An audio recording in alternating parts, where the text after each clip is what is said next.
Now I have my other installers that work for the shop, and I'm always trying to get a gauge on how fast we should be able to get things done, not for any other reason, for just efficiency, so that I can schedule things correctly so that we can make sure we meet deadlines. So here I decided to do that. Now this video is about 7 minutes long, and spoiler alert, I wrapped this thing in a little under 18 minutes, which is pretty fast. But I do it in a way that I don't think everybody would agree with.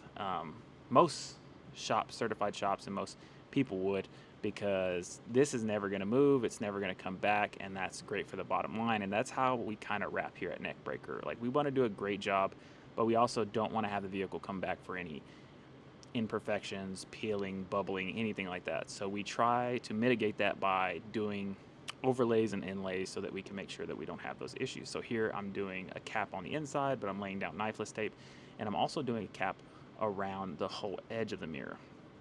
Now the reason why I'm doing this is not because I'm worried about it coming off, it's more just a security blanket for the shop, right? I don't have to worry about these things coming back. They're going to look factory, customer's going to be happy, and it's a repeatable process, right? We don't want to be doing something different every time we get one of these vehicles in. We want to have a process for my installers to follow so that everything looks the same when it comes out of Neckbreaker. Nobody knows who wrapped what because we all do it the same. That's what we're going for.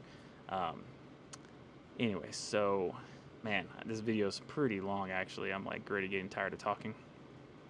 I'm noticing that my back of my head looks ridiculous.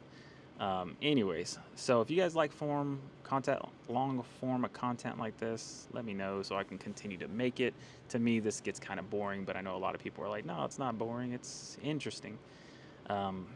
But there, a second ago, you just saw my wife jump into the frame because I needed help to stretch it.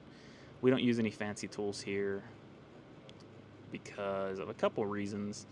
I don't really want to go into them, but it's one of those things where we don't use the specialty tools because we really don't need them at the end of the day. They do make it easier, but I also think they're more of a crutch. Like, let's say you go on a job out of town and you don't have your tools. What are you going to do then? You're not going to know how to do it without the tool. You know what I mean? So it's kind of a crutch in my opinion. I don't need anything except my knife and my squeegee. That's about it. So here I'm just cleaning up the cut, and if you notice, whenever I'm doing these things, I'm not wasting any time. So from the beginning, I started clay barring, wiping down, squeegeeing into the recessed areas and the crevices.